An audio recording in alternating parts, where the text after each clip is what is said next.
부모님 입장에서 한참 어린애가 약간 나 이거 하고 싶어 저거 하고 싶어 하면 당연히 존중은 해줘야겠지만은 얘 혹시 이거 너무 섣불리 결정한 거 아니야? 아니면 내지는 이거 한 2년 정도만 하고 또 질려버리는 거 아닐까? 이런 걱정들이 들 것 같긴 하거든. 근데 그런 말을 할 수 있는 애들은 오히려 좀 특별한 아이들이야. 나는 걱정되는 건 그거야. 아무것도 하고 싶은 것도 없는데 공부도 못 할까 봐.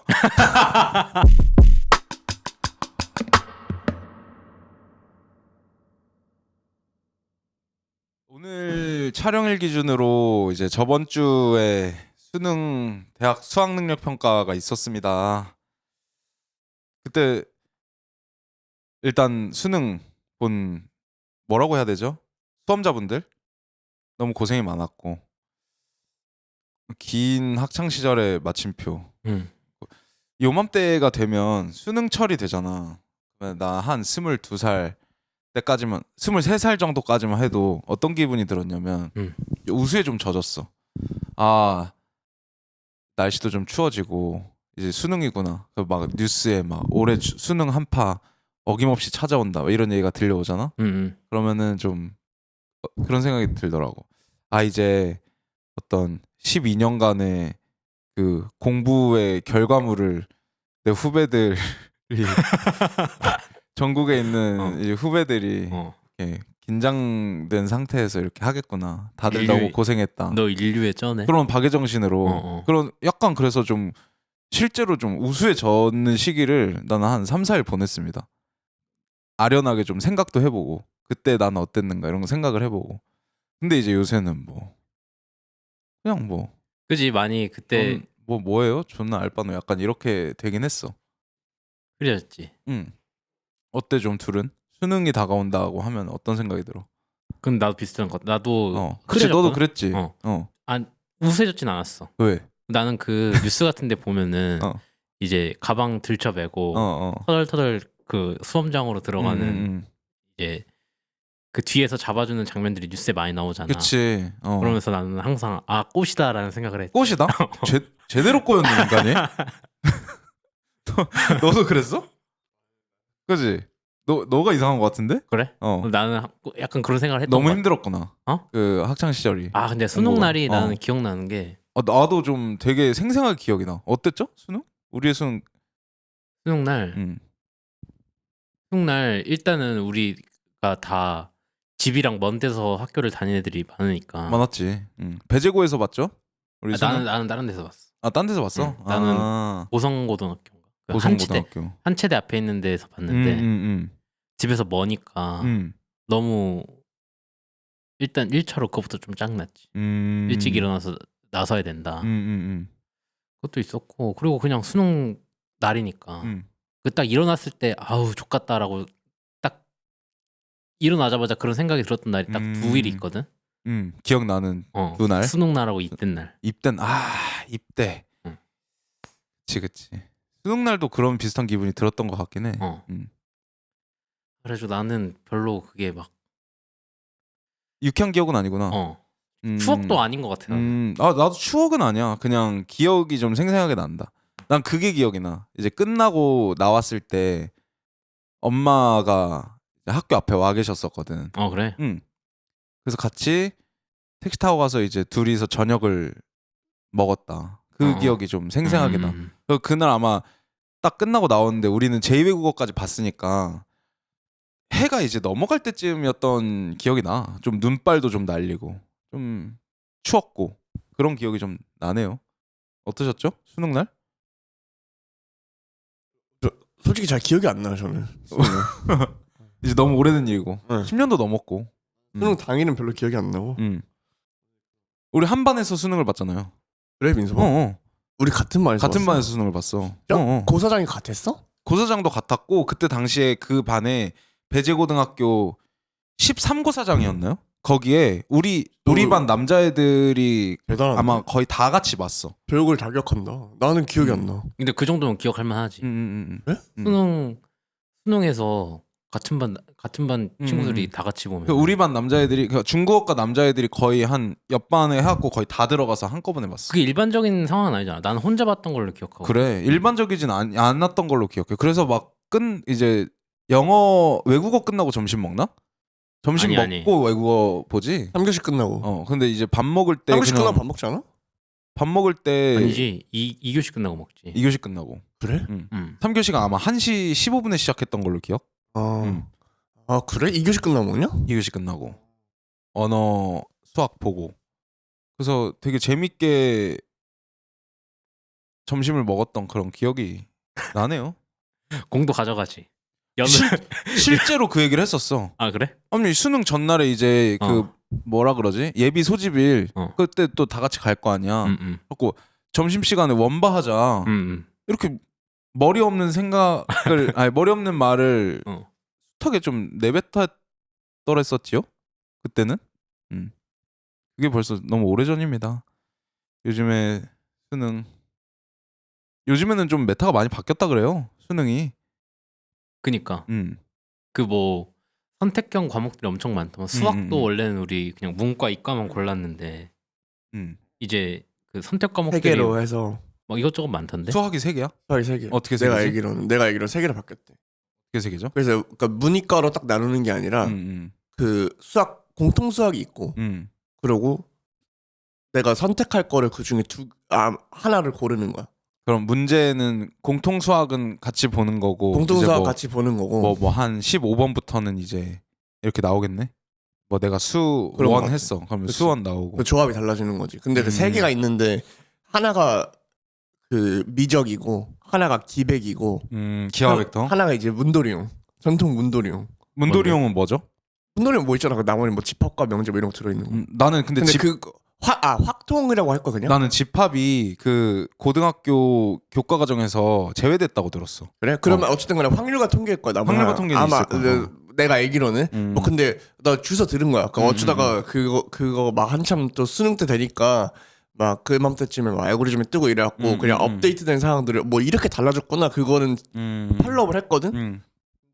어쨌든 그래서 보통은 뭐 요즘 그렇대. 미적이랑 기백을 선택하는 애들은 저거고 뭐 이과고. 이과? 그러니까 이과 선택이 2개가 있고 문과는 보통 그러니까 전통적으로 문과 하던 애들의 포지션이 확통 선택자 아니면은 미적이나 기백 선택하면은 이과. 근데 점수가 좀 다르겠지? 근데 뭐 표점이 그 이과 선택 과목들이 좀 더 잘 나오나 봐. 당연히 그러겠지. 어렵고 뭐 이러니까. 그래갖고 그거를 했다가 문과 교차 지원하기도 하고 뭐 상관없나 봐. 근데 예를 들면은 이과에 뭐 완전 좀 높은 과를 가고 싶으면은 확통 선택으로는 좀 뭐 부족하고 뭐 이런 것 같아. 점수가 안 나오고. 근데 그거는 만약에 점수가 나온다 그러면 해도 되는 거야. 막혀 있는 그 제한 사항은 없는 거야. 확통 선택자는 지원을 못 합니다. 이건 거의 뭐 있는지 모르겠는데 되게 적은 것 같아. 그러니까 문이과 통폐합을 어쨌든 간에 좀 이렇게 슬로건으로 내걸고 있는 것 같아. 근데 우리 때도 그 기조는 비슷했던 것 같아. 그 우리가 7차 개정 교육 과정이잖아. 근데 만약에 뭐 언수회 우리 다 하고 이제 사회탐구를 골라야 돼. 근데 만약에 그때 당시에 좀 쉬운 거라고 하면 뭐 윤리랑 사문 막 이렇게 골라서 봤어. 그러면 그 윤리랑 사문을 골라서 정시에 도전하는 애들은 수능 만점을 받아도 뭐 서울대 경영은 쓸 수 없는 표점이 나오고 그런 얘기 있었죠. 그게 있었죠. 그게 서울대를 입학하려면 한국사를 꼭 한국사 반드시 했어야 돼. 되고 또 표점이 높은 게 이제 법과 정치 그게 좀 높았나? 맞아. 좀 높았던 걸로 좀 기억하고 낮은 한지 이런 거 낮고 한지 낮았고 낮고 좀 쉬운 거고 경제 이런 거 높고 높았고 그런 느낌. 요새는 근데 뭐 그때랑 비슷한 기조긴 한데 막 이제 이과 애들이 사탐으로 막 돌아서 갖고 많이 몰렸대 이번에. 그 사탐런이라고 한다더라고. 왜? 그러니까 아무래도 사탐이 공부하기 쉽잖아. 그치. 근데 이제 사탐보다는 좀 벼락치기도 되는 느낌. 점수는 그렇게 해도 이과 지원할 수 있으니까. 지원할 수 있으니까. 우리가 학교 다닐 때는 그거를 뭐 교차 지원이라고 해갖고 그거를 열어주는 학과에 따로 있었어. 그래서 그거를 노린 애들만 그렇게 했었는데 요새는 그게 아니라 그냥 내 맘대로 쇼핑해서 내가 듣고 싶은 거 들어갔고 점수만 되면 갈 수 있다. 그러면 과탐 응시율이 떨어지겠다. 굳이 과탐을 볼 이유가 없는 거 아니야? 그러면? 그 어쨌든 블락 조각을 해서 나만의 작은 수능 이렇게 해서 그럴 수도 있지. 블락 조합을 해서 조립하는 건데 비패식으로 그러니까 테트리스를 딱 하는 거예요. 점수를 뭐 맞춰갖고. 러블럭스 테트리스 이렇게 하는 거야. 근데 그 맞아. 근데 그렇게 해서 편중 현상이 있대. 그 아까 수학 같은 경우에는 내가 알기로 기백 선택자가 한 10%도 안 되는 것 같아. 그러니까 시험지가 3개가 내가 3개 중에 하나 선택할 수 있는데 기백은 선택자가 10%도 안 되는 것 같아. 그게 제일 어려운 건가? 그런 것 같아. 근데 표점은 또 뭐 잘 나오긴 하는데 뭐 미적만큼은 또 아닌가 봐. 그래서 그 사이에 있는 포지션인 것 같아. 근데 나는 직접 내가 요즘 수능 공부를 해본 건 아니지만 좀 유연해졌고 이 방향성이 나쁘진 않은 것 같아. 왜냐면 그 이제 사탐으로 도망을 간다고 하는 애들도 사탐 런을 하는 애들도 그 이제 표점 계산을 해보고 어느 정도 이제 사이즈가 나오니까 나는 뭐 물리2랑 화2 두 개는 다 못하겠어. 시간도 부족하고 자신이 없어. 그러면은 예를 들면 수학에서 기하와 벡터가 표점이 높은데 내가 이게 자신이 있어. 점수 확보가 될 것 같아. 기백 넣고 물투랑 화투 중에 하나를 포기하면서 사회탐구 과목으로 하나를 빼는 거야. 그러면은 전체적인 점수에서는 큰 영향이 없을 거 아니야. 내가 지원하고자 하는 학과에. 그러면서 물리2나 화투 같은 너무 고교 과정에서 약간은 심화 과정에 있는 어렵다고 할 수 있는 과목을 하나 뺄 수 있는 거지. 근데 옛날 우리 때라고 만약에 하면은 내가 이과야. 그래서 공대에 가고 싶어. 그러면은 반드시 뭐 물론 물투가 됐든 뭐 화원 화투 아니면 그 중에서 좀 이과 과목 중에서 좀 쉽다고 하는 생명과학이나 지구과학 이런 걸로 돌렸어야 되는데 생지나 생명과학이나 지구과학 대신에 뭐 사회문화를 넣든 윤리를 넣든 이렇게 할 수 있는 좀 유연해진 결과라고 보여지고 그리고 이게 대학 공부를 좀 해보니까 그게 있어. 물론 고등학교까지 배운 것들의 연장선상에 있다곤 하지만 계단이 한번 훅 높아지잖아. 그래서 특히나 뭐 공대든가 이과 자연과학대 학생들 같은 경우에는 대학교 1학년 때 공부하는 거를 되게 어려워하는 경우를 나는 많이 봤거든. 고등학교까지 공부했던 게 거의 너무 되게 얕은 수준의 공부였고 추가로 대학교 때 너무 공부를 많이 해야 되는 거야. 어차피 그럴 거라면 화투, 물투 하지 말고 뭐 화학이 자신 있으면 화학만 넣고 하나는 뭐 그냥 세계지리 해도 괜찮은 방향성 같아요. 그러네. 근데 뭐 안 뭔가 해봤지만. 그 문이과가 뭔가 이제 벽이 서 있는 느낌이었는데 그게 사라지는 거는 좋은 것 같긴 해. 나 좋다고 봐. 왜냐면 지금 현행 대한민국의 그 대학 입시 제도에서 크게 적이 없거든. 그러니까 그 이후를 바라봤을 때 졸업하고 나갔을 때 전공을 살려갖고 무언가를 미래를 설계하는 사람이 많지 않기 때문에 큰 의미가 없는 것 같아. 고등학교 때부터 딱 이과 문과를 나눠갖고 시험도 그렇게 보고 공부도 그렇게 한다는 것이 큰 적인 없는 의미가 없는 그런 것 같아갖고 나는 개인적으로는 공부 안 해봤지만 이제 관찰자의 입장으로 봤을 때는 나쁘지 않은 것 같다. 그리고 이제 요번에 의대 정원이 또 거의 뭐 1,400명이 늘었다고 요번 2026학년도죠. 6학년도 수능 맞나? 2026학년도 수능? 2026학년도 수능에서 의대 정원이 엄청 늘어갔고 N수생이 너무 많아져갖고 7년 만에 최고 수험자라고 하더라고. 근데 우리 때 내가 기억나는 거는 우리가 그 95년생들이 인원이 되게 많았어. 그래갖고 90년대 중후반생들이 뭘 할 때마다 뭐 역대급으로 사람 많다. 수능 역대급으로 많이 봤다. 입대 역대급으로 많이 했다. 뭐 이런 맞아. 그랬던 것 같아. 근데 이제 그 이후로 7년 만에 수능을 제일 많이 봤다고 하더라고. 근데 거기에 이제 의대 정원이 많이 늘었다 보니까 의대 가서 N수생들도 나 한번 의대 몰빵해서 인생 역전 한번 해보자. 이런 기조가 많이 늘고 있다고 하네요. 그것이 최근에 어떤 수능 경향. 그렇습니다. 수능 공부 근데 둘 다 정시 준비를 했었나? 우리 셋은 다 정시로 학교를 갔나? 나는 사실 수시를 그거였어. 어떤 거죠? 수시를 먼저 수시가 우선순위긴 했어 정시보단. 수시가 내신이 괜찮았으니까. 내신이 그래도 지원해볼 만한 성적이긴 했어. 수시 같은데. 근데 학교 갈 때도 그럼 수시로 갔나? 수시로 합격을 왔지. 한 거? 결국, 아 그래? 결국엔. 아 수능도 꽤 잘 보지 않았어? 수능도 나쁘지 않게 봤는데 어. 난 정시를 고민할 필요가 없었던 게 그 수시가 합격이 되면 정시를 못 써요. 아 그래? 그러니까 납치. 합격되고 내가 간다고 하면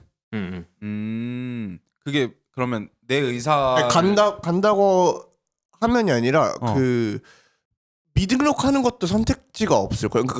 아니구나. 포기할 수 있지 않을까? 아니 그런 게 있어요. 납치라는 얘기를 왜 했지 우리가? 그것도 마음대로 안 되는데. 그게 그 합격하고 며칠 안에 등록금을 내야 되잖아. 등록금 한 100만 원 정도 내야 되잖아. 그거를 내면은 맞아. 정시를 못 쓰는 거니까. 근데 이제 막 그때는 이제 수능 끝나가지고 막 배치표 이런 거 나오는데 내 성적으로 어디까지 갈 수 있을지가 뭐 얼추는 보이는데 이제 내가 확실하게 정시로 더 좋은 대학을 갈 수 있겠다라는까지는 확신 못 들었고 나중에 결과론적으로는 그때 막 그 정시도 사실 심리 싸움 있잖아. 어디 빵꾸나고 이런 거 있지. 그게 아니고서는 내가 지금 수시로 간 대학교랑 거의 비슷한 레벨의 학교를 갈 것 같아서 그래서 그래? 근데 그러면 수능 아침날에 기분 나쁠 이유가 별로 없었던 거 아니야? 아니 그 수능 끝나고 발표는 발표는 수능 끝나고 수시도 아니 시험도 수능 끝나고 보지 않았어? 그 논술 시험 끝나고 해서 전이었어. 전에 보는 논술 있고 후에 보는 논술 있고 그랬지. 맞아. 이랬을 거야. 근데 내가 기억하는 거는 그게 내가 시험장에 들어가서 시험을 봤어. 근데 합격 발표가 났어. 그러면은 내 마음대로 그냥 나는 미등록해서 안 가고 정시 쓸 거야. 이것도 다 되는 것 같진 않거든. 그래. 왜냐면 그 납치라는 표현을 그럼 했을 것 같지가 않아. 나 왜냐면 들어는 봤어. 그래서 왜 그런 게 있었어. 그래서 수능 전 논술 모집을 그러니까 수능 전에 논술 시험을 봐야 되는 학교들이 있는데 그런 학교들은 그래서 조금 더 상향 지원을 하는 기조가 있었고 우리 때. 근데 보통 그때 그래서 당시에 보통 수능 전에 보는 게 연대여서 연대만 쓰고 우리 학교 애들은. 그리고 그거 말고는 그러니까 좀 안정권 좀 약간 뭐 안정 지원을 할 수 있는 학교들은 수능 전에 논술을 보는 거가 열려 있어도 논술로는 잘 안 쓰고 이랬던 거 같거든. 왜냐면 그걸 봐놓고 근데 대부분 발표가 수능 후에 난다고 해도 나중에 그냥 등록만 안 하면 되지. 이게 안 됐던 걸 기억하거든. 그래서 수능 후 전형으로는 안정 대학을 써놔도 내가 그냥 안 가면 된다. 그거는 인정이 되기 때문에. 그래서 그랬던 걸로 난 기억을 해. 내 기억에는 대부분의 논술 전형들이 최저 기준이 있었거든. 원수의 합 뭐 4. 막 이런 식으로 최저가 있었단 말이야. 맞아. 학교마다. 논술을 본 애들은 거의 대부분이 그래도 수능에 열심히 임해야 되는 약간 이게 좀 있었던 것 같은데. 나는 논술로 간 게 아니어가지고. 그러니까. 아무튼 그랬구만. 성호는 정시로? 우리 둘은 정시로 나도 거의 수시였어. 거의 수시로? 그럼 나만 정시로 그거 도전을 했었네. 아니 그러니까 근데 뭐 둘 다 했죠. 사실 둘 다 했는데 근데 좀 더 수시 준비를 많이 했었지. 그 기억이 나는 게 막 고3 이제 수능이 막 한 달 남았나? 한 달 남았는데 그때쯤부터 이제 학교에 노트북 들고 와가지고 막 뭐 면접 준비를 하나 이런 애들이 좀 있었던 걸로 기억을 하긴 해. 그런 애들이 이제 수능 안 본 애들. 수능이 필요 없는 뭐 수시 1차는 붙었고 뭐 2차 준비를 한다 그랬나? 막 그랬던 기억이 좀 나네요. 근데 열심히 그때 당시 나는 정시 준비를 했고 수능을 봤는데 수시와 정시 이렇게 투 트랙으로 가는 시스템은 좀 어떤 것 같아? 수시, 정시. 나는 이게 전 세계적인 트렌드라고 생각해. 트렌드라기보단 그냥 너무 별다른 고민 없이 어떠한 나라든 대학을 가려면 그냥 다들 이렇게 하겠지?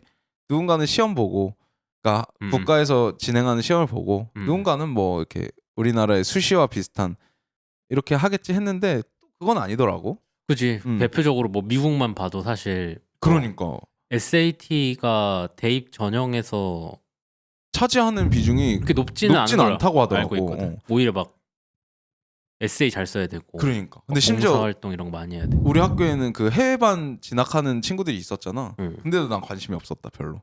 아, 그치. 사실 해외원 준비하는 애들 아니면 그냥 다들 대학은 이렇게 가는 줄 알았어요. 저는. 어떤 거 같아요? 이런 투트랙으로 가는 이 수시와 정시. 일단 있는 것 같아. 그러니까 정시는 약간 중국의 그 까오카오랑 좀 비슷한 느낌? 그치. 어. 까오카오는 스케일이 더 크긴 한데 아무래도 그렇지.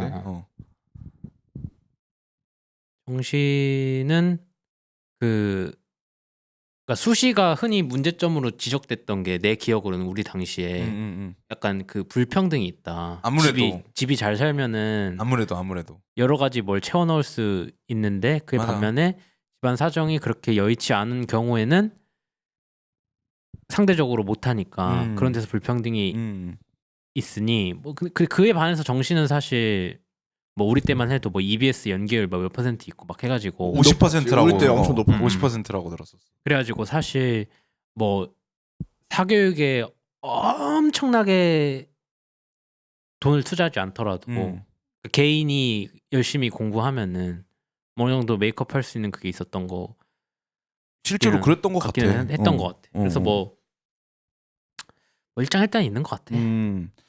근데 이게 이렇게 보니까 나는 옛날에는 언젠지도 기억 안 나는 옛날에는 그 수시 제도 자체가 좀 누군가한테는 불평등할 수도 있겠다. 실제로도 조금 그렇고 이렇게 생각을 했는데 뭐 사실 이 지구상에 완전하게 공평한 뭐 입시 제도란 게 어디 있겠어. 그치. 그런 면에서 보면은 우리나라의 수시 정시 투트랙이 좀 상호 보완적으로 적어도 우리나라의 구조에서는 잘 운영이 되고 있는 것 같긴 해. 물론 뭐 가끔 뭐 입시 비리니 이런 일들이 터지지만 그게 일반적인 건 아니니까. 근데 막 그런 얘기도 있잖아. 그런 수시에서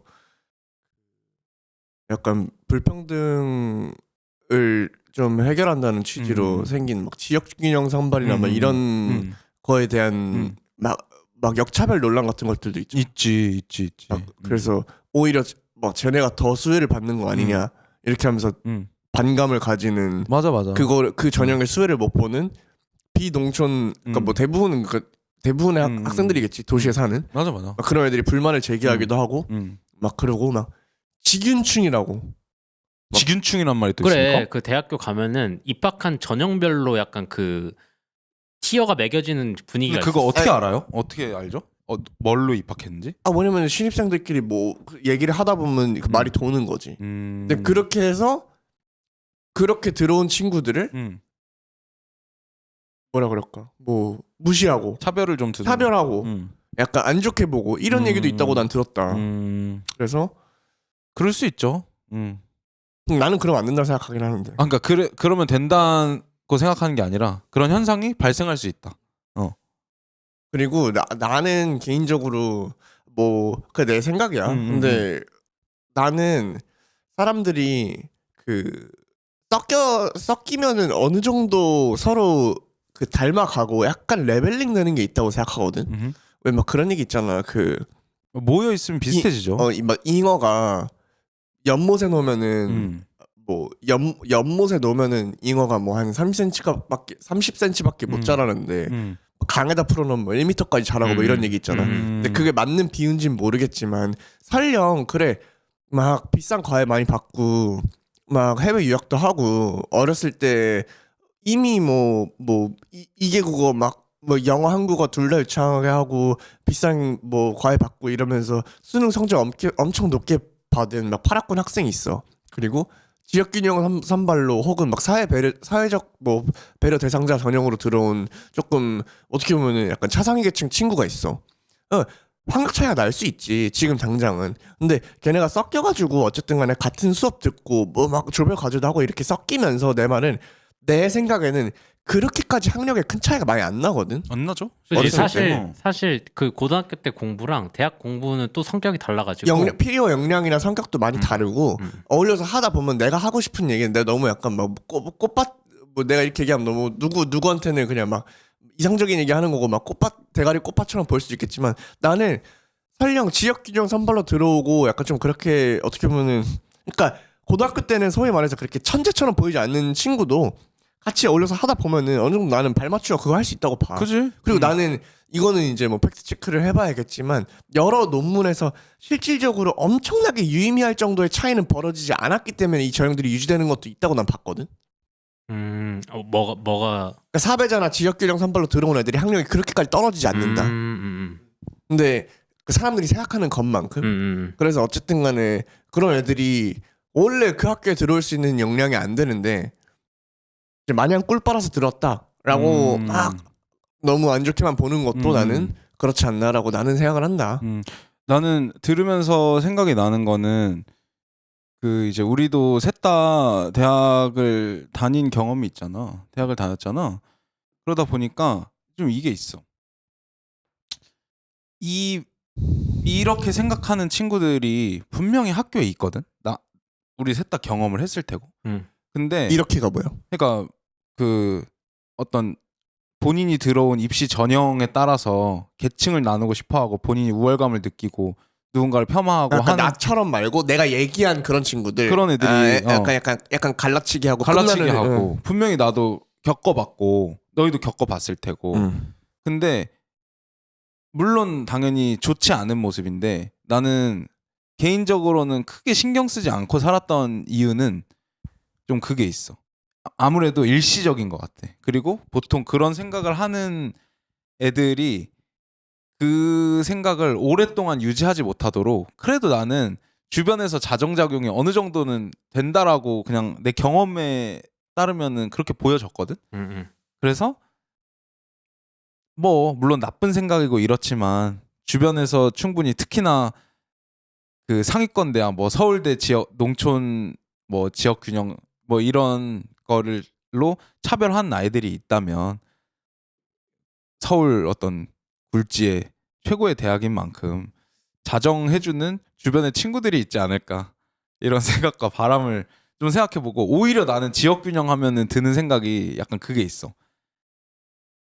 그러니까 농촌에 사는 거야. 농촌에 사는데 졸라 부자야. 그런 경우도 있지. 그것 그러니까. 때문에 역차별 논란이 있는 것 같아. 그러니까 예를 들면은 너가 말한 것처럼 완전 그러니까 예를 들면은 뭐 집이 여러 채 있는 거야. 그래서 위장전입 해놓고 그렇게 해서 뭐 편법을 쓰는 경우도 없진 않았고 그치. 여러 가지로 그러니까 이제 말들이 나오는 것도 있지. 그래서 실제로 2028학년도부터는 서울대에서 지역균형 전형 없앤다고 합니다. 언제부터? 2028학년도부터. 2028부터. 근데 그럼 다른 전형으로 대체하지 않을까? 뭐 그 역할을 했던. 비슷하게 그런 그러니까 어떤 그걸 내가 봤을 때는 이렇게 하는 것 같아. 그러니까 그게 서울대가 그 뭐 서울대 입장을 들어봐야 돼갖고 뭐 2028학년도 입시 요강이 나올 때쯤에 조금 더 명확하게 베일이 벗겨지겠지만 내가 봤을 때는 기회 균등을 지역으로 나누지 않겠다는 얘기인 것 같아. 내가 봤을 때는. 그럴 바꾸겠다는 것 같아. 그거의 기준을. 이게 지역으로 하니까 맹점이라든지 회색지대가 많이 생기니까. 맞아. 그걸 지역으로 나눠서 하지 않고. 맞아. 다른 기준을 가지고 적용을 하겠다는 얘기일 거라고 나는 생각을 해.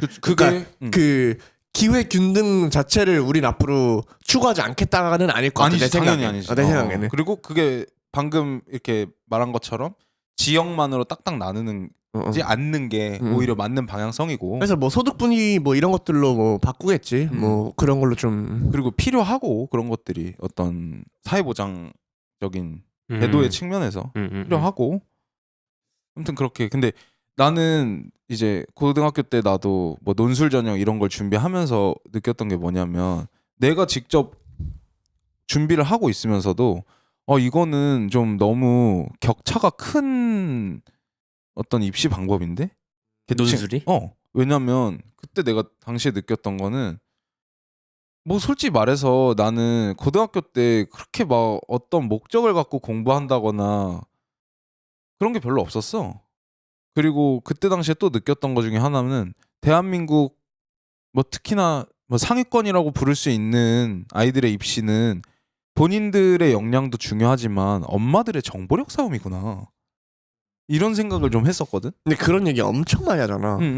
그리고 막 우리가 나왔던 고등학교에서는 막 아줌마들 막 교육열이 셌고 막 호들갑 떨고 막 그런 얘기 엄청 많이 하고 이랬는데 나는 또 근데 약간 그렇게 호들갑 떠는 것만큼 그런가 실제로 싶은 순간들도 있어. 근데 나는 이게 저렇게까지 해야 되나?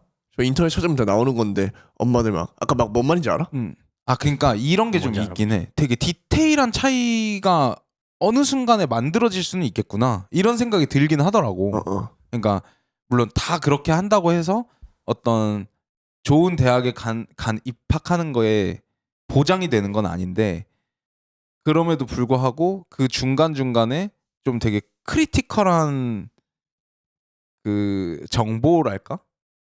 뭐 이런 것들이 있을 수는 있겠구나. 실제로 하는- 내가 기억하는 게 나는 고등학교 때도 그렇고 대학교 입학하고도 한 군대 가기 전까지 한 1, 2년은 대치동에 살았잖아.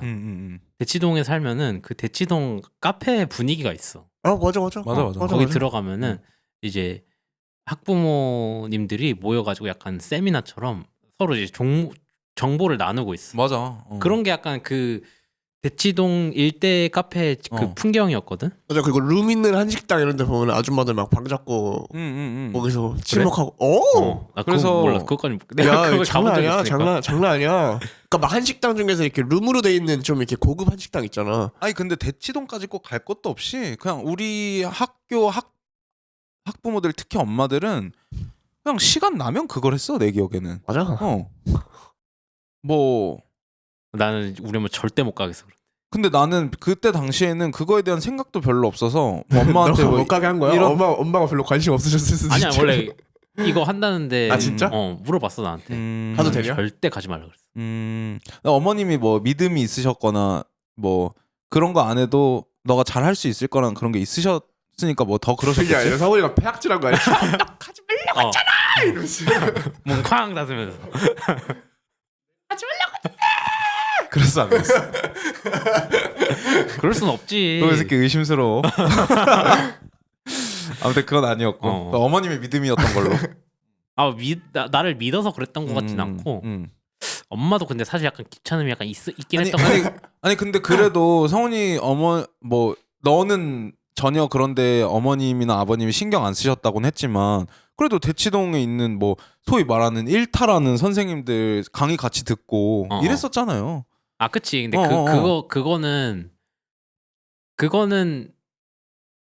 그거랑 별개로 이제 그런 정보를 엄마는 학교 다른 내 친구들 엄마들이랑 얘기하면서 얻은 게 아니고 거기 사니까 우리 집에는 그 전단지들도 많이 오고 막 하다 보니까 그런 데서 많이 정보가 열려 있었는데. 그러면 어머니 입장에서는 사실 굳이 필요가 없는 행위였겠네. 그럴 수도 있고. 그랬던 것 같기도 하고. 그리고 우리 엄마 멀리 가는 거 싫어해가지고. 그치. 집이 꽤 멀었어. 맞아. 대치동에서 고덕동까지는 340 타고 거의 한 1시간 걸렸거든. 340. 기억이 나는 게 수요일마다 그 정상모가 오후반이 저녁반이 있었습니다. 그래서 그거 이제 저녁 석식 먹고 출발해갖고 한 1시간 정도를 달리면은 잠에 빠져서 달리다 보면 대치동에 도착했던 기억이. 맞아. 뭐 잠깐 빠진 얘기였고. 우리 같이 그거 다녔었구나. 같이 했죠. 그래서 우리 맨날 같이 했죠. 그 토요일 날인가 일요일 점심에 빅맥 먹고 먹고 맥도날드 가서. 나는 근데 기억났어. 나는 고등학교 3년 동안 대치동 학을 가본 적이 없어. 안 갔었어. 맞아. 난 대치동 학원을 다녀본 적이 없어. 근데 거의 나밖에 없는 느낌이었어. 근데 내 기억에서 안 너가 가는 친구. 아예 대치동 학원을 안 다녔나? 아니야 학원 다녔는데 강동구에 있는 학원들만 조금 다녔고 아니면은 인강 듣고 일했고 그 대치동을 나는 가본 적이 없어. 아니야. 그건 틀렸어. 내 기억에 너가 대치동에 2-3번 왔었거든. 근데 그게 왜 그러냐면 그 우리는 중국어 학과다 보니까 HSK를 봤습니다. 근데 이게 강동구에서 우리가 학원을 다녔거든. 민섭이랑 나랑. 얘기할까 기억난다. 근데 이영경 선생님이 뭐 약간 뭐 보강 이런 거 한다고 대치동 학원으로 와. 여기서 대형 강의 할 거니까 일로 와 이래갖고 2-3번 갔던 거 같아. 시험 직전. 시험 직전에 HSK 응시하기 전에. 기억이 납니다. 이게 유일한 기억. 그거 말고는 난 대치동을 한 그 고등학교 3년 동안은 거의 안 가봤고 재수할 때 가봤지. 동네에서 다니고. 그리고 이제 재수할 때 갔지. 재수할 때 그러네. 그 거기 있으니까 대치동에. 맞아. 아무튼 그래서 어떤 얘기를 하다 여기까지 왔냐면 이제 제가 고등학교 3학년 때 대치동에 있는 논술 학원에 다니던 거기서 여기까지 온 거예요. 내가 그때 당시에 느꼈던 감정이 뭐냐면 논술 학원에 가서 들으면서도 이게 이 수업을 듣는다는 것 자체가 굉장히 좀 일반적이지 않고 고3 때 논술 수업을 듣는다? 그리고 왜 논술이라고 하면은 사실 어떤 뭐 전략이라든지 뭐 공식이라든지 이런 게 없을 것 같잖아. 근데 대한민국의 어떤 입시 전형, 수시 입시 전형에서의 논술에는 그런 걸 가르치더라고. 막 이러한 비슷한 문항이 나오면 이런 논리를 전개해서 어떠한 답을 도출해내야 되고 뭐 이런 걸 가르쳤단 말이야. 근데 당시에도 그게 이상하다고 느끼면서 나는 이제 또 가라니까 가는 느낌으로 가긴 했었거든. 나도 뭐 논술 끊어줬으니까. 학원을 다녔던 것 같기는 해. 그때 많이 다녔어. 이제 논술 전형을 앞두고. 그래가지고 갔는데 그때 쓴 돈이 제일 아까워. 논술 학원이 엄청 비쌌어. 그 단가보다 더 비쌌어. 내 이게 기억에. 맞아. 근데 그리고 논술은 보통은 어쨌든 우선순위는 아니잖아. 아니지. 수능이 더 중요하니까. 왜냐면 논술은 딱 논술 전형에만 필요한 거고 뭐 내신은 여기저기 수시 요 전형 저 전형에 다 어쨌든 간에 베이스가 되는 게 내신 성적이고 이러니까 내신 학원이라든지 뭐 수능 준비하는 뭐 이런 학원들은 연중 다니는 건데 논술은 논술 전형에만 필요한 거니까 그거 말고 다른 전형에 필요가 없잖아. 그래서 되게 한정적인 시즌으로 논술 시험 전에 뭐 한 두세 달? 요 정도 바짝 하는 기조가 있었잖아. 그러다 보니까 이 새끼들이 굉장히 비쌌습니다. 단가를 존나 올려버리는 거야. 그 기간만 바짝 하고 이러다 보니까 맞아. 엄청 마치 그 기간이 아니면 사람들이 들을 것도 아닌데 마치 그 기간에밖에 못 먹는 한정 뭐 제철 과일처럼 과메기처럼 그리고 소수 정예라고. 그러니까 소수 정예라고 5명씩 운영하는데 엄청 프리미엄 마케팅을 때려버리는 거야. 5명짜리 반 200개. 이지랄 막. 그러니까 아무튼 그래서 그리고 그때 당시에 우리가 입시할 때 그 한 2, 3년 논술 전형이 엄청 핫했어. 근데 뭐 어쨌든 그래요. 맞습니다. 그래서 그거를 하면서도 되게 이게 뭐랄까 좀 그런 걸 느꼈어. 그냥 대치동에서 논술 수업을 듣는다는 것 자체가 하나의 특권일 수도 있겠다라는 생각을 그때 했던 것 같아. 그럴 수 있지. 물론 나는 논술로 학교 가진 못했지만 그때 그런 생각을 했다. 그래서 이제 대치동의 분위기란 게 되게 기괴하잖아. 어떻게 보면 기형적이야 되게. 어떤 점이 기형적이었어? 나는 살다 보니까 사실 그냥 이렇게 사는 거구나 했는데 그 막 입시에 그 매몰돼 있는 엄청 그 삭막한 느낌? 어딜 그래? 가든 애들 고등학교 애들이 막 카페에서도 막 뭐 펴놓고 막 문제를 푸는지 공부를 하는지 막 이러고 있고 약간 입시 타운 같은 느낌 있지.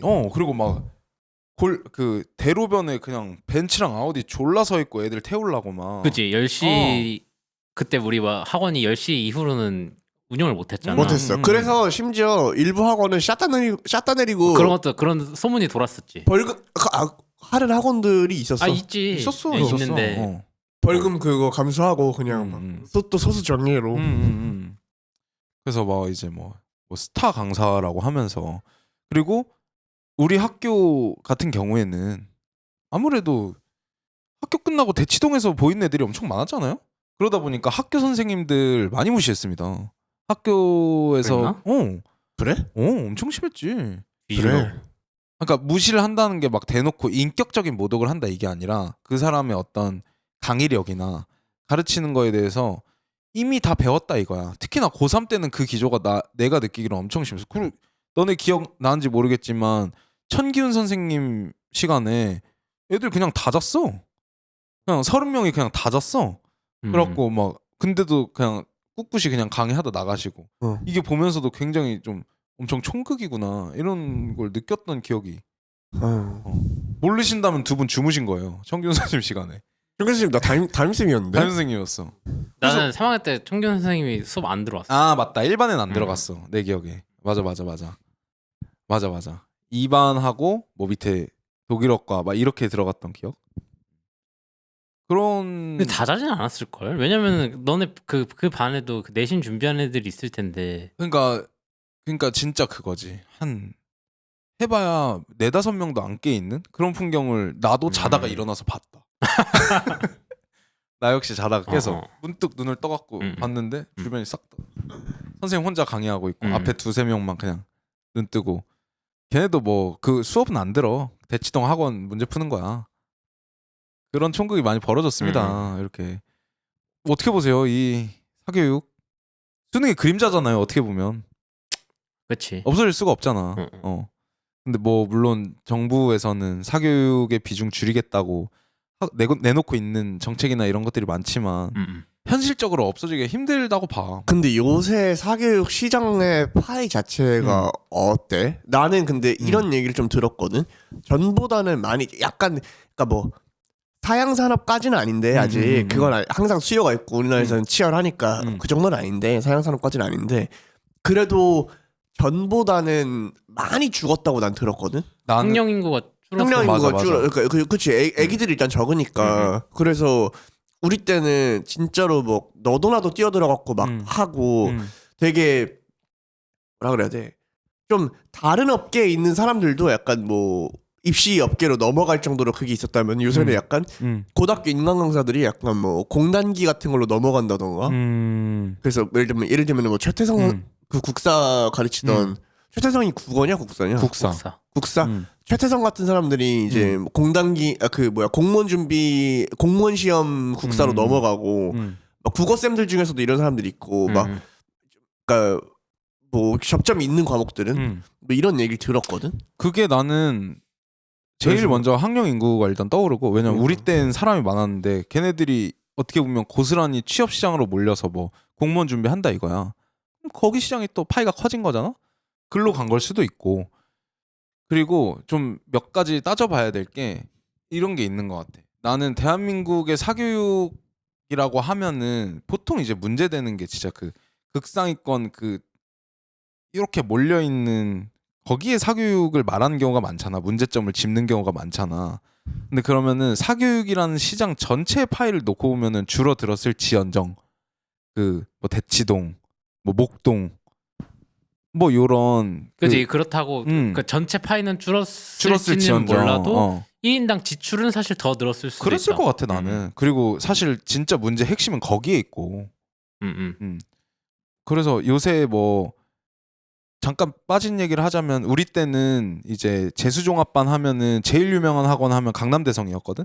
요새는 이제 그 메타가 시대인재라는 학원으로 바뀌었대. 그래? 나 처음 들어. 바뀌었대. 진짜? 그래서 이제는 그 옛날에 다른 학원이던 게 이 간판을 바꾼 거야? 아니면 새로 등장한 학원이야? 새로 등장한 학원인데 여기가 완전 엄청 공격적으로 마케팅하고 투자를 해갖고 원래 대치동 하면은 불문율이 이거야. A라는 강사가 있는데 예를 들면은 뭐 예섬학원에서 강의를 하다가 다른 데랑 계약을 맺고 옮기기로 했어. 그러면은 적어도 한 3개월에서 6개월 동안은 유예 기간을 두는 거야. 그러고 빠져나가야 예섬학원에 있는 애들을 다 데리고 나가지 않을 거 아니야. 이런 불문율들이 있는데 시대인재에서 그런 대치동 학원가의 룰들을 다 무시하고 A 선생이 받고 있는 뭐 예를 들면 연봉의 몇 배를 주고 빼와. 그래서 우리 학원에서만 강의를 해라. 그러면 어쩔 수 없이 대치동에 있는 상위권 애들은 예를 들면 뭐 누가 있죠? 뭐 현우진이야. 현우진이 시대인재로 갔대. 그럼 그거 듣던 애들은 시대인재로 가서 현강 들어야 될 거 아니야. 뭐 이런 식으로 공격적인 투자를 해서 지금은 거의 뭐 양강구도에서 조금 근소 우위로 시대인재가 그 재수종합반 시장을 좀 거의 휘어잡았다. 그래. 이런 말을 들었습니다. 그래서 나도 몰랐어. 최근에 알았어. 그래서 나는 뭐 하면은 당연히 재수종합반 하면은 강남대성 아니야. 우리 때는 그런 말까지 돌았어. 강남대성은 정시 라군이다. 응? 정시 라군이다. 가나다군까지만 있는 정시가 강남대성 가면은 그래도 내가 1년 어떻게 보내면은 어느 정도의 입시 결과는 보장이 되니 강남대성은 정시 라군이다. 이런 말까지 돌 정도로 엄청 강세였는데 이제 한 10년이 지난 지금에서는 메타가 바뀌어갖고 시대인재라는 학원에 많이 간다고 해. 근데 우리 때도 있긴 있었을 걸 그 학원? 있었나 봐. 근데 그렇게 큰 느낌은 아니었을 거야. 나는 못 들어봤어. 큰 학원은 아니었을 거야. 들어봤었나 봐. 뭐 우리 때는 뭐 그 정도였죠. 강남대성, 강남메가, 종로, 뭐 요 정도가 한 3강? 근데 그 내가 기억하기로는 시대인재 학원이 그것도 대치동에 있는 거잖아, 맞지? 대치동에 있는 거. 근데 그게 재수 종합반 느낌이 아니고 그냥 단과 학원이었던 것 같아. 종합학원이나 맞아. 그랬는데 이제 재수 종합반까지 이제 그걸 키운 거야. 단과학원인데 그 사이즈는 컸어. 건물이나 별로 이런 안 게? 컸어. 별로 안 왜냐면 커. 재종반을 하려면 엄청 커야 되지 않아? 그게 커진 거야 이제 그렇게. 아 그래. 그런 공격적 어떤 불문율을 무시하는 학원 가에선 그렇게 부르더라고. 근데 뭐 한 달 거기 학비가 뭐 400, 500 막 이렇게 된대요. 와, 재수 종합반. 한 달. 한 달? 어. 미친 거 아니냐? 그러니까 수업 비싸다. 듣고 뭐 밥 먹고 뭐 하고 하려면은 근데 재종반들이 다 비싸긴 해. 어쨌든. 그런 거 보면은 그것도 결국엔 사교육이잖아. 당연히지. 그러니까 그런 거 보면은 이 사교육 시장이 결코 내가 볼 때는 지는 애는 아닌 느낌이 좀 든다 나는. 물론 파이가 뭐 적어졌다고는 하지만 그들이 하는 배부른 뭐랄까 뭐 징징대는 소리가 아닐까 하는 생각도 들고. 그치, 이름 모를 지방의 재수 종합학원들은 사라지겠지만 뭐 시대인재나 강남대성 그러니까 이런 말이야. 데는 뭐 사세를 계속 꾸준히 유지하시겠지. 그러니까 말이야. 근데 뭐 그게 우리가 뭐 물론 이렇게 약간 비판적인 논조로 얘기를 하고 있지만 그렇다고 뭐 돈이 많이 몰리는 곳에서 그런 게 성행한다는 게 무조건 나쁘다 이렇게 말할 수도 또 없긴 해. 그리고 수능이라는 제도가 유지되는 한 뭐 높은 퀄리티의 강의를 듣고 싶고 이런 거는 뭐 어쩔 수 없는 현상이니까. 그런데 아무튼 지금 대한민국의 어떤 사교육 그렇게 지금 돌아가고 있다. 참 되게 신기한 거는 내가 느끼는 신기한 건 약간 이런 거야. 그 우리 때 10년, 11년 전에 소위 말해서 1타 강사라고 일컬어지던 선생님들 있잖아. 뭐 영어 하면 뭐 이명학, 뭐 김민규 선생님이 요새 잘 안 들려서 모르겠는데 뭐 현우진, 정상모 이런 사람들이 아직도 대치동 가면은 뭐 간판 스타들이래요. 그래. 참 신기합니다 그게. 근데 내 기억에 이제 뭐 현우진 하면은 그때 완전 그거였어. 대치동의 어떤 핫 루키였어. 그래? 초신성. 이 사람이 뭐 스탠퍼드 졸업해갖고 왔는데 대치동 뭐 정상모가 잡고 있는 대치동 학원가에 균열을 일으키는 떠오른 샛별. 근데 요새 완전 1타 하면은 뭐 현우진이라고 하더라고. 그게 되게 유명하더만. 뭐 현우진의 드릴 해갖고 선생님마다 시그니처 수업 이름이 있잖아. 현우진은 뭐 드릴이래요. 그래갖고 그런 내가 학교 다닐 때 보이던 이름들이 아직까지 보이는 게 좀 신기하긴 했다. 그래서 이 시장 대단한 거지. 대단하고 그들이 대단하고 이 시장 여전하구나 뭐 이런 생각이 들었습니다. 한국의 사교육 그렇고요. 이거를 준비하면서 좀 들었던 하나의 또 생각 중에 하나가 뭐냐면 한국의 입시 제도가 이제 물론 아까 우리가 얘기하기로는 뭐 그래도 비교적 잘 돌아가고 있다. 뭐 입시 비리나 이런 문제가 터지고는 있지만 잘 돌아가는 것 같다라는 얘기를 했지만 한편으로 아쉬운 점은 이제 그거야. 학생들은 12년 동안 그 수능이라는 진짜 하나의 목표를 가지고 몰두한 경우가 많잖아. 이게 좀 규격 외에 되게 소위 말하는 잘난 애들이야. 소수의 그렇지 않은 사람들도 많지만 대다수가 이제 수능을 보고 12년을 공부를 하잖아. 근데 그러고 나서 이제 대학에 딱 가고 사회에 던져졌는데 이거를 말하는 게 좀 웃긴 것 같아. 이제 너네 알아서 해. 대학 갔으니까. 12년 동안 문제풀이만 하던 애들이 그 어떤 미래 설계를 할 수 있는 방향성이나 이런 거를 잡아주지 못한 채로 대학이라는 공간 그리고 사회라는 공간에 집어 던져지는 게 좀 한국 입시 제도의 한계점 같은 게 아닐까 하는 생각을 해봤습니다. 근데 그거는 어느 정도 학생이 알아서 스스로 해야 되는 측면도 있지 않아? 그러니까 뭘 더 해줘야 되지라는 생각도 들거든. 있는 것 같은데 근데 나는 그러면 그 생각에 깊이 공감을 하면서도 또 이게 있어.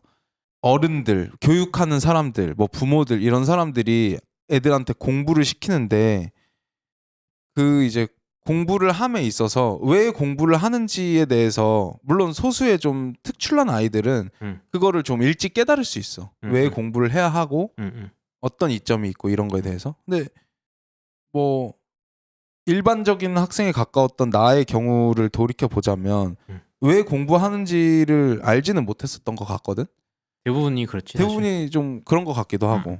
그렇다고 놓고 보면은 이게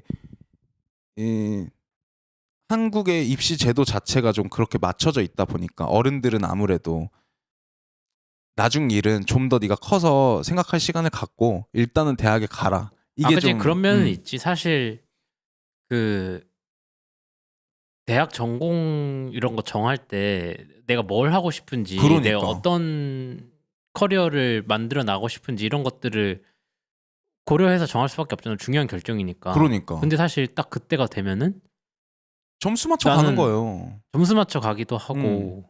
그리고 나는 처음에 이게 그 수시 같은 거 넣을 때 어디에 넣지 하면서 학과 이렇게 쭉 이렇게 있잖아. 나는 그게 너무 힘들어. 그 고민하는 거. 맞아. 나는 내가 뭘 하고 싶은지 막 그렇게 상세하게 생각해 본 적이 없는데. 그러니까. 지금 약간 그때 느낌은 내 꿈을 정하라는 느낌이었어. 그러니까. 그치. 내가 그 얘기를 하는 거야. 정하는 게. 갑자기 하루아침에 이제 수능 너네 봤으니까 가서 너가 평생 동안 해. 물론 당연히 대학을 간다고 어떤 전공을 정해서 한다고 그걸 평생 동안 해야 되는 건 아니지만 그때 당신 그렇게 느껴지잖아. 전공을 정하면은 이게 나의 평생의 길인 것처럼 느껴지는 시기가 있어. 그러면 한순간에 그거를 내가 정하라고? 나는 이런 건 생각도 해본 적 없이 수능 공부만 했는데 이런 생각이 들잖아. 그래서 그런 게 좀 아쉬운 것 같아. 그치? 그러니까 너무 모든 사람, 선생님, 부모님, 내 친구들까지 포함해서 그냥 전체적인 분위기가 수능 몇 점 더 잘 받기 이런 그거잖아. 거에 매몰돼 있다 보니까 사실 그런 거를 고민할 여유가 없기는 한 것 같아. 그러니까. 근데 내가 이거 준비를 하면서 뭐 다른 나라의 그럼 입시 제도는 좀 어떤가 찾아봤어. 근데 그러니까 우리나라랑 대부분 비슷해. 어쩔 수 없이 그러니까 학생들 특히나 미성년자인 애들한테 되게 속속들이 어른들이 하고 있는 생각과 나중에 너희가 어떤 결정을 하기 위해서 어떠한 절차를 밟는 게 좋아라고 말을 하는 것 자체도 어렵고 그렇게 한다고 한들 아이들이 그거를 잘 들어줄지도 모르겠고 그래갖고 이제 좀 이러한 기조가 생긴 것 같은데 좀 그 주목이 됐던 거는 이런 게 있습니다. 프랑스 유명하지 입시제도. 프랑스 입시제도 보면 뭐죠? 바칼로레아. 나는 이거 좀 사실 좀 생소했거든. 나 잘은 모르는데 이 논술형이야 약간. 그냥 되게 철학적인 질문을 던져주고 그거에 대해서 에세이 쓰는 게 뭐 대입 시험이다. 프랑스의 약간 그 조선 시대의 저기 같네요.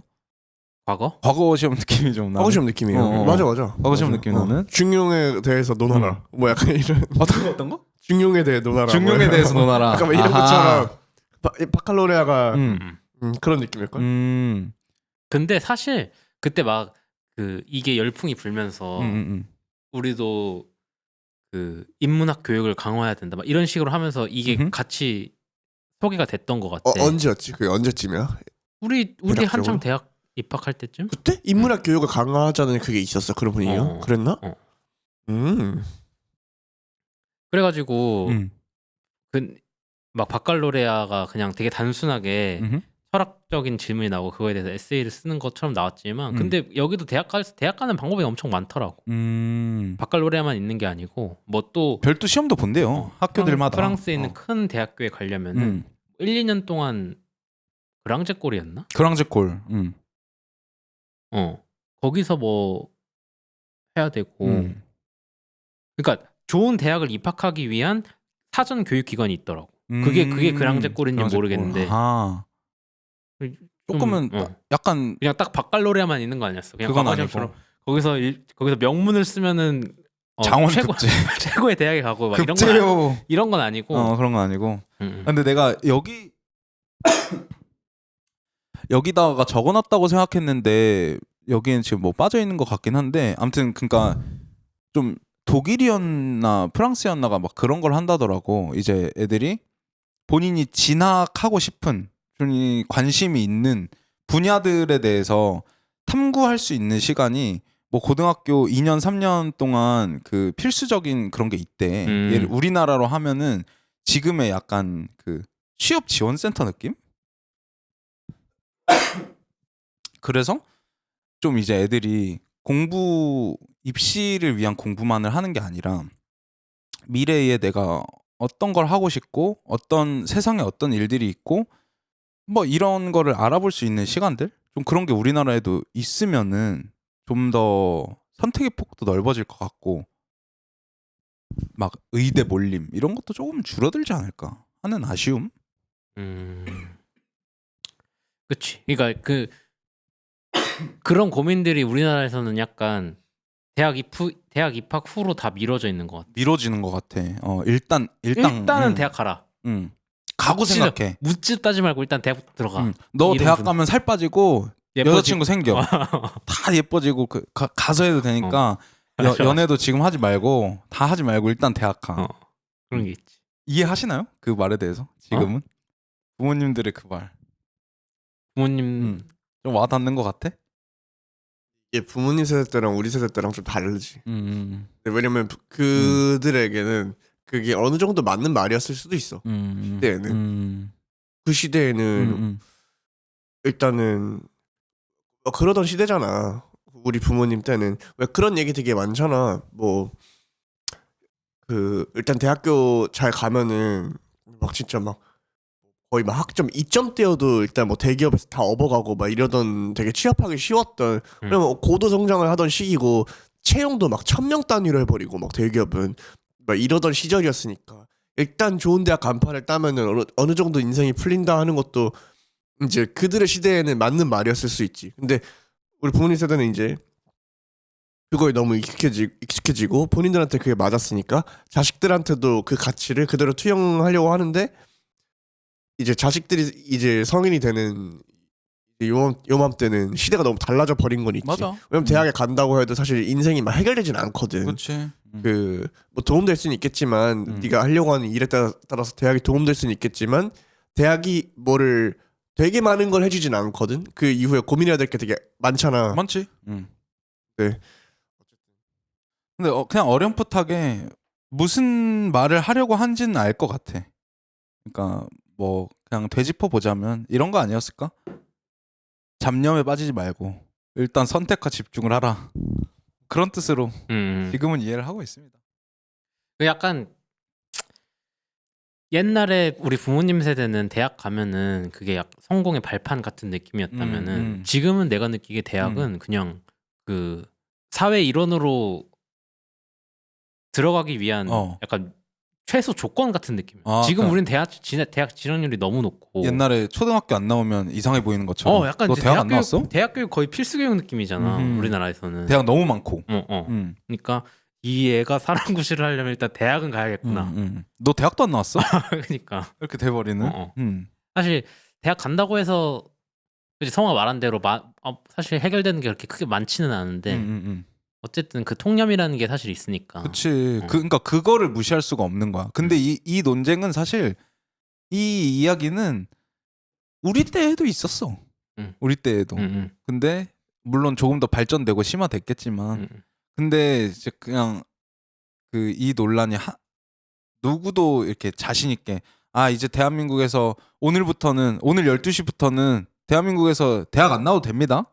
이렇게 자신 있게 말할 수 있는 세상이 모르겠어. 그렇게 막 금방 올 것 같진 않아. 그치. 그러니까 나도 막 대학이 많은 도움을 주지 못하니까 대학은 필요 없어 이런 얘기를 하려는 게 아니고 나는 개인적으로 난 느끼기에 지금 나의 많은 가치관과 생각하는 것들이 대학 다니면서 형성된 것들이 많다고 생각하거든. 맞아.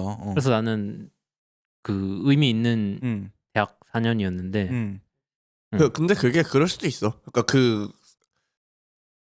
성훈이가 대학 생활 4년 하면서 배운 것들이 많았다고 하니까 자기한테 의미 있으면 그게 가치 있는 시간이고 그거의 가치를 폄하하고 싶은 거는 절대 아닌데 너가 아마 대학에 안 가고 어디서 어떤 일을 했어도 그냥 그 시기에 그 시기에 한참 20대 초반에 뭐라 그럴까 또 하나의 사춘기인 것 같거든. 그러니까 성인이 막 되어서 되게 많은 것들을 흡수하는. 그래서 너가 뭘 하기로 선택을 했든 아마 그 시기에 많이 성장하긴 했을 것 같은데 대학이랑 공간에서 이제 그걸 한 거지. 그 환경 안에서. 근데 어쨌든 대학이 어떤 공간이라고 보시나요? 어떤 공간이었으면 하는 생각들이 있어 좀? 대학은 이래야만 한다. 나는 개인적으로 좀 있긴 해. 뭐야? 내가 대학에 갈 때도 그랬고 내가 갖고 있던 대학이란 공간에 대한 기대는 뭐였냐면 좀 되게 본질적인 그 학문회장? 학문을 탐구하는 그런 좀 공간이었으면 했고 그럴 거라고 나는 생각을 하고 있었거든. 근데 가보니까 전혀 아닌 거야. 진짜. 기대했던 거랑 어떻게 달랐어? 뭐 모르겠어. 이게 대학마다의 차이가 분명히 있고, 그러니까 수준 차이라고 해야 될까요? 뭐 수준 차이가 맞죠? 수준 차이가 분명히 있고 이러니까 모든 대학을 일반화해서 말하진 못하겠어. 근데 그냥 적어도 내가 다니는 동안 보고 듣고 느낀 것들은 약간 이런 거야. 어찌됐든 내가 정치외교라는 학부 수업을 결정해서 온 거잖아. 자이든 타이든. 그러면은 정치 외교에 대한 학문적 공부에 대해서 관심이 없는 애들은 떠나고 공부를 하고 싶은 아이들이 남아서 좀 더 많은 것을 탐구하는 그림을 나는 생각을 했던 거지.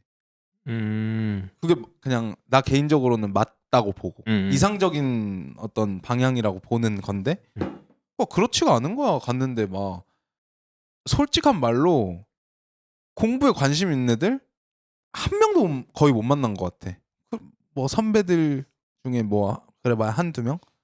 그냥 말 그대로 진짜 그 대학이라는 게 취업의 발판처럼 뭐 학점은 몇 점 이상을 받아야 되는 게 공식이고 이 수업이 개꿀이니까 가서 무조건 듣고 그런 거는 모든 학교에 다 있을 것 같은데. 물론 약간 꿀교양 이거 들어라.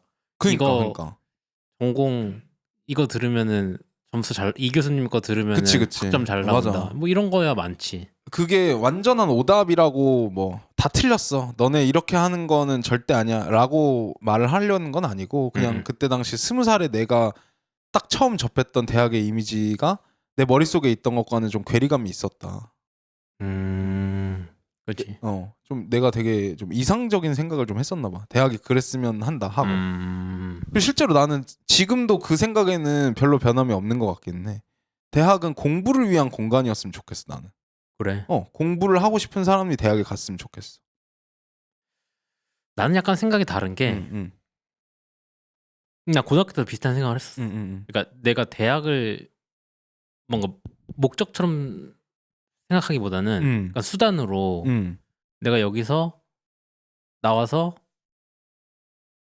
나중에 어떤 뭐 직업을 갖든 어떤 커리어를 타든 이런 거에 수단으로 생각해서 사실 뭐 내가 공부에 그렇게 큰 뜻이 있는 게 아니고 학문에 대한 막 이렇게 열정이 큰 게 아니어가지고 나는 여기서 내가 챙길 거 챙겨서 영리하게 챙겨서 졸업하고 내가 하고 싶은 거 해야겠다. 약간 이런. 그 스탠스가 뭐 절대 나쁜 건 아니죠. 대부분이 그렇게 생각을 하고 있는데 오히려 나처럼 이렇게 생각하고 아무것도 안 하는 게 멍청한 걸 수도 있어. 그러니까 남들이 다 나의 전략을 짜갖고 대학을 어떻게 활용을 해야지라는 생각을 하고 있는데 나 혼자서 그냥 허공에다가 바위에다가 머리를 부딪히면서 대학은 공부를 해야 돼 막 이러는 것도 좀 웃기긴 한데. 아니 근데 이상적인 바람. 그러니까 연구를 업으로 그걸 계획하고 커리어를 꿈꾸고 있는 사람들은 그렇게 진지하게 대해야지 너처럼. 그니까. 너네 전공이 달라서 그래. 아 그런가 좀? 상경대 인섭이는 어쨌든 간에 정치 외교 학과라는 것이 조금 더 약간 더 순수학문에 가깝고 아무래도 넌 조금 더 그지. 약간 조금 더 실용 누군가에게는 맞네. 이게 학문이냐라는 맞네. 소리를 듣기도 하는. 성우가 지금은 경영학도가 아니지만 어쨌든 간에 이제 최초 전공 기준으로 했을 때는 이제 경영학도와 정치외교학도 다운 맞네. 그거다. 좀 어땠어 본인은 좀? 나? 저는 뭐 오래됐죠? 머리를 좀 많이 뒤집어야 돼. 나한테 대학? 나는 근데 완전 관심이 딴 데가 있었기 때문에 대학 생활에 그치. 대해서 약간 몰입을 많이 못했어요. 왜냐면은 그래도 좋아하는 분야긴 했는데 나한테 건축이 근데 나는 어쨌든 매료돼 있는 게 완전 이제 관심이 딴 데가 있다 보니까 그렇게 몰입을 못했어. 그래갖고 분위기가 어떻다 이걸 내가 말을 잘 못하겠어. 완전히 잘 느끼진 못했구나. 근데 이제 그게 너무 약간 좀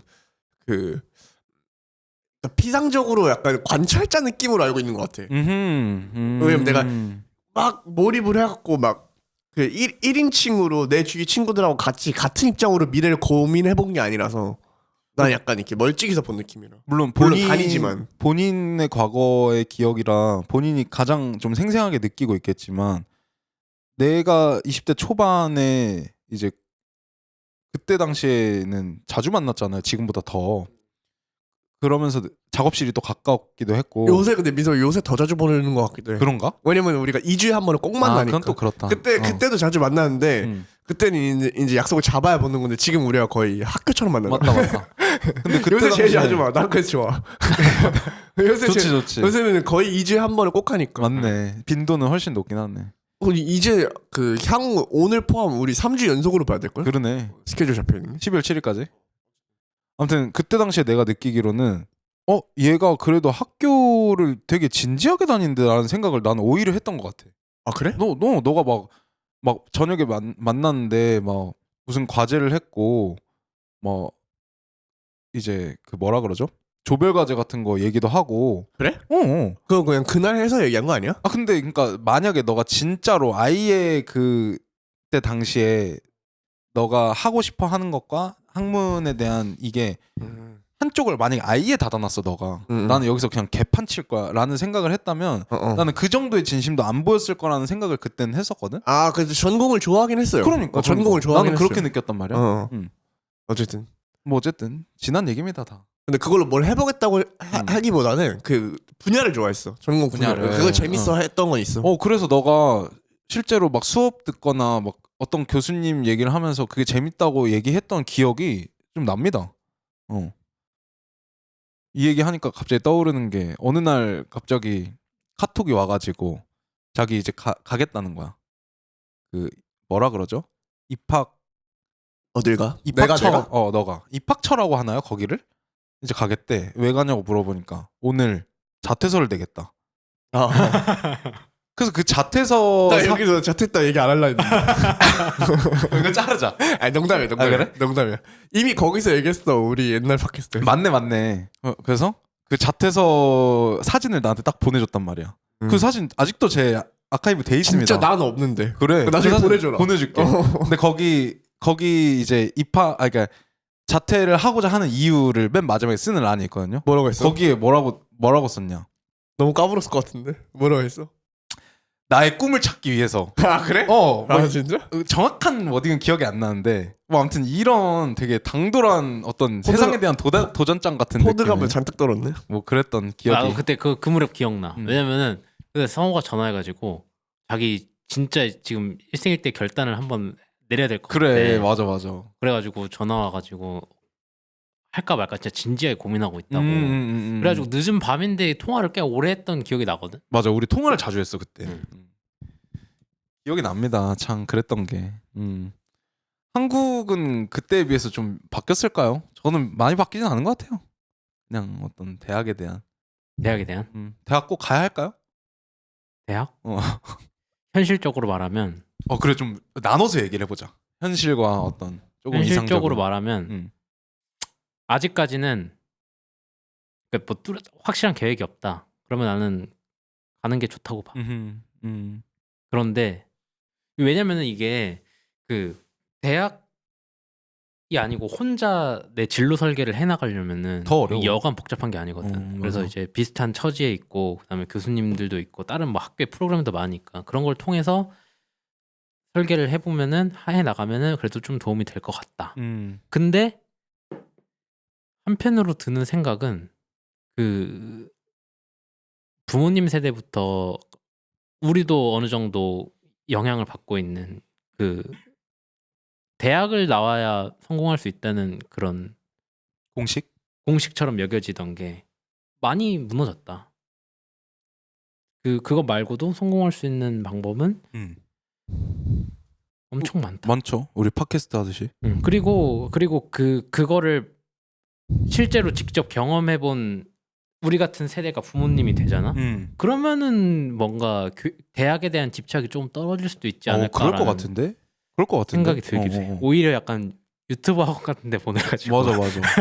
나 이거는 얘기 들으면서 좀 공감되는 게 그런 얘기가 있더라. 옛날에 우리 어릴 때는 엄마 아빠들이 뭐 닌텐도 같은 게임기 잘 안 사줬잖아.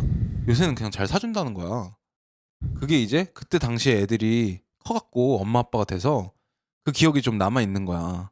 나 되게 하고 싶었는데 엄마 아빠가 안 사줬던 기억이. 그래서 이제 커갖고 애들이 뭐 게임기 뭐 사달라고 하면은 웬만하면 사준다는 거지. 진짜 뭐 생계가 너무 힘들어서 왜 이런 게 아니라면 뭐 옛날에는 뭐 교육적으로 안 좋으니까 TV도 바보 상자라고 부르고 뭐 이랬는데 그렇게 좀 세대가 바뀌면서 기조가 좀 바뀌는 일이 뭐 대학가에도 있지 않을까 그런 생각입니다. 좀 되게 나는 많은 부분 공감하는 게 아까 얘기했듯이 우리나라 입시 제도가 이제 세상을 사는 법을 알려주는 입시 제도는 아니란 말이야. 그게 옳든 그르든. 그러다 보니까 어떠한 목적 의식을 갖고 공부하는 학생들이 많지는 않은 것 같거든. 소수의 특출난 아이들을 빼고는. 나도 그랬고. 그러다 보니까 오히려 되게 역설적으로 그냥 대학에 가는 게 차라리 좀 쉬운 길이라고 해야 될까? 안전한 길? 그냥 최소의 어떤 거를 답보받을 수 있는? 그렇다 보니까 현실적으로 좀 뭐랄까 뒷맛이 찝찝한 맛은 있지만 그래도 대학을 가갖고 별다른 계획이 없어. 내가 만약에 고등학교 3학년인데 미래의 설계도를 이미 다 그려놨어, 청사진을. 그런 사람이면 상관없는데 내가 별 생각 안 하고 그냥 공부만 했고 뭐 대학 가서 뭐 학점 잘 받고 기업에 들어가서 일해야지 이렇게 생각하는 사람한테는 그래도 대학이 비교적 안전한 길이 아닐까 하는 그런 좀 생각. 입맛이 찝찝하지만 그런 생각이 듭니다. 어떻습니까? 내 생각도 근데 뭐 비슷해. 무슨 일을 하고 싶냐에 따라서 필요도가 다르긴 하겠지만 명확한 계획이 없으면 일단 갔다가 뭐 그렇게 하는 것도 사실은 그러니까 너무 막 고등학교 1학년, 2학년, 3학년 때부터 대학 씨발 절대 안 가. 이 생각으로 막 그럴 건 없지. 그럴 건 없는 것 같아. 근데 이제 그 아까 너가 얘기한 그 대학이 뭔가 앞으로 인생의 방향성을 결정하는 막 어떤 그 요람 역할을 해서 청년들을 좀 이렇게 어떤 청년들의 막 그런 뭐라 그럴까 비전과 막 이런 것들을 조금 청년들에게 제시해주고 뭐 그렇게 하는 장소면 좋을 것 같은데 지금 대학이 그 역할을 못하는 것 같다. 뭐 입시제도가 그 역할을 못하는 것 같다. 뭐 이런 얘기를 했었잖아. 조금 달라. 나는 대학이 그 역할을 하길 바라는 게 아니고 그 역할을 그 중등 교육 과정에서 어느 정도는 잡아주고 아이들이 생각을 할 수 있게끔 그리고 대학은 정말 필요해서 가고 싶은 사람만 갔으면 하는 이런 그림이 그려지길 바라는 거야. 그러니까 대학이 어떤 나의 미래를 위한 포석이 될 수 있는 공간이 아니라 대학은 그냥 되게 이상적인 얘기지만 진짜 학문의 장이길 바라는 마음. 그래서 대학이 아니더라도 할 수 있는 일이 너무 많잖아. 그러니까 되게 좀 이론적으로는 그렇지. 이론적으로는 그렇잖아. 그런 얘기를 한 겁니다. 대학이 어떤 거를 제시해 주길 바라고 이런 건 근데 그게 아니고. 약간 좀 그러니까 같이 가는 것 같아. 그러니까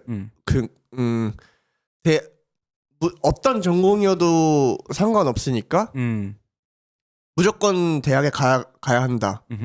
전공 나는 그렇게 안 중요하니까 한 스텝이라도 더 높은 대학에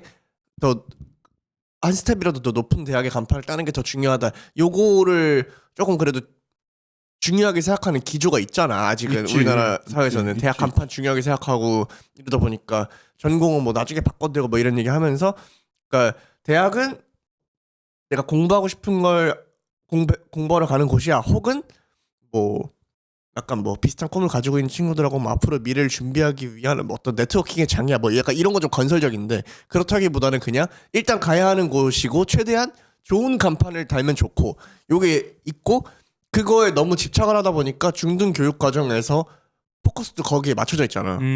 입시 과정에서 그렇게 돼버렸어. 근데 이게 그러니까 좀 같이 가는 것 같다는 거야. 이게 그러니까 그거에 너무 집착하니까 민서이가 말하는 중등 교육 과정이 인생의 요람 역할을 하는 걸 못 하고 있는 것 같기도 하고. 맞아. 그러니까 이거에 대한 집착이 좀 떨어져야지. 그러니까. 중등 교육 과정에서 애들이 인생을 돌아보고 내가 뭘 하고 싶은 앞으로 뭘 하고 싶을까를 고민할 수 있는 기회가 생기는 것 같거든. 맞아. 근데 뭔 말인지 알지? 정확하지. 그러니까 이게 좀 같이 가는 것 같은. 그래, 맞아. 맞아. 하나만 고쳐진다고 되는 게 아니라 그래도 뭐 뜯어 말린다고 되는 것도 연관성이 아니고. 좀 있어가지고. 그러니까. 이게 대학에 대한 집착이 좀 떨어져야지 이걸 고민할 수 있는 여유가 생기고 애들이 좀 그 탐구를 할 수 있는 어떤 그게 생기는 것 같거든. 100% 동의합니다. 근데 그게 뿌리인 것 같긴 하다. 사교육 같은 것도 사실. 맞아. 그 대학에 대한 그 집착이 맞아.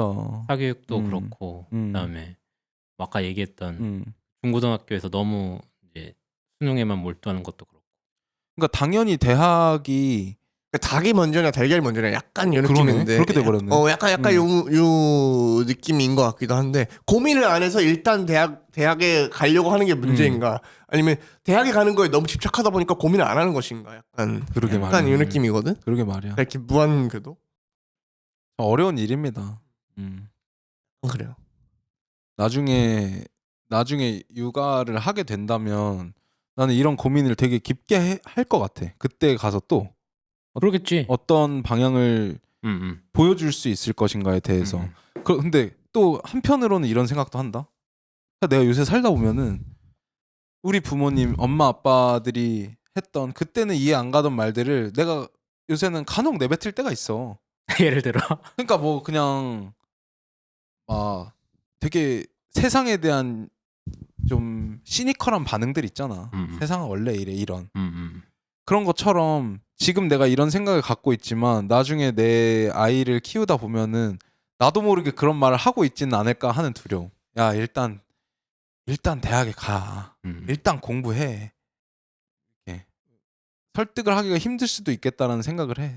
내 아이가 뭐 나랑 비슷할 테니까 뭐 얼마나 똑똑하겠어. 그러니까 뭐 나이도 한참 어린 애가. 그러니까. 근데 사실 부모님 입장에서 한참 어린 애가 약간 나 이거 하고 싶어 저거 하고 싶어 하면 당연히 존중은 해줘야겠지만은 얘 혹시 이거 너무 섣불리 결정한 거 아니야? 아니면 내지는 뭐 이거 한 2년 정도만 하고 또 질려버리는 거 아닐까? 이런 걱정들이 들 것 같긴 하거든. 근데 그런 말을 할 수 있는 애들은 오히려 좀 특별한 아이들이야.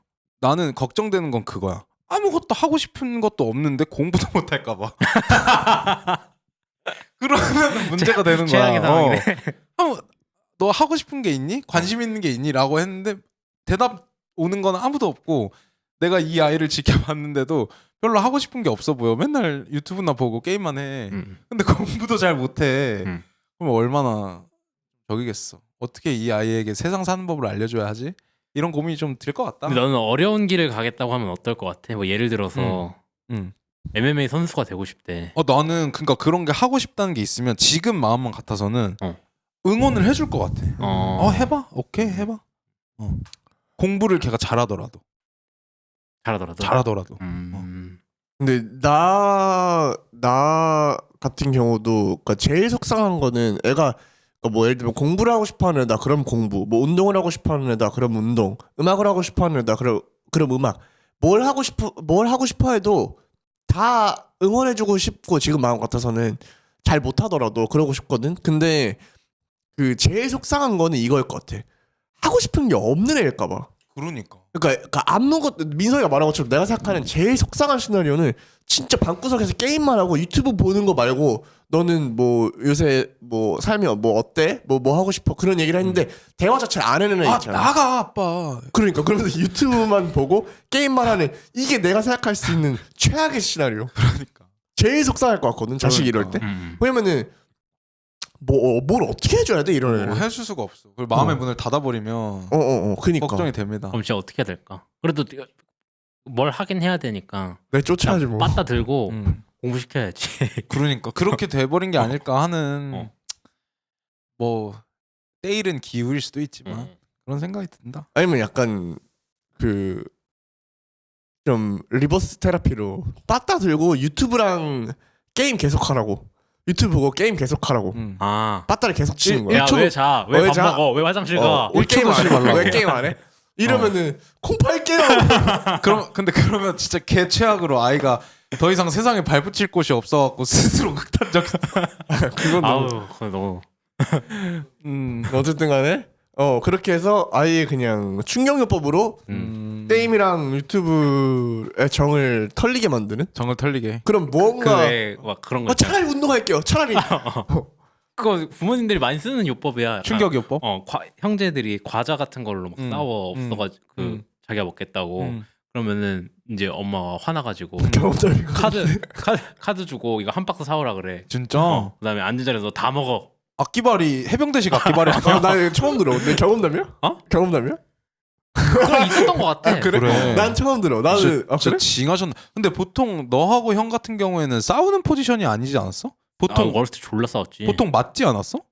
아니야. 나이 차이가 3살? 2살. 2살? 2살. 아 그럼 많이 싸웠겠다. 안 되는데 일단 덤비긴 했지. 치기 어린 마음에 그 호승심 약간 이런 것 때문에 그랬겠다. 나도 동생하고 많이 싸웠는데 어렸을 때. 나도 누나하고 꽤 많이 다퉜던 것 같아. 너 나이 차이 좀 나지 않아? 난 4살. 나는 그래서 보통 혼나는 케이스였어.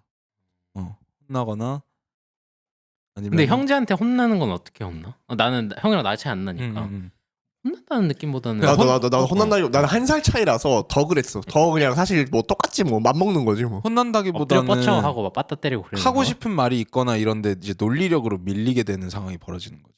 누나의 논리가 더 탄탄하니까 더 논리가 필요해? 근데 4살 차이면 혼나는 느낌일 수 있을 것 같아. 4살 차이에 누나 성별도 다르니까. 누나 고등학생 때 나 무서워. 초등학교란 말이야. 그러면 이제 좀 좀 그 무섭겠다. 위계 차이가 있으니까. 민섭이가 이제 또 뭐 잼민이 때는 이제 누나 입장에서 한참 고등학교고 사춘기야. 그러면은 얼마나 까불까불하니까 얼마나 약간 또 순간순간 열받겠어. 고생을 많이 했다고 나는 들었어. 혼자 있고 싶은데 생각해봐. 내가 고등학생이야. 나 초등학생 동생인데 막 말 안 들어. 막 지질이 안 들어. 그러니까. 그럼 얼마나 짜증나. 그러니까 실제로 맞은 적도 있습니다. 고등학생은 그럴 수 있어. 내가 그러니까. 봤을 때. 힘들었다고 하더라고요.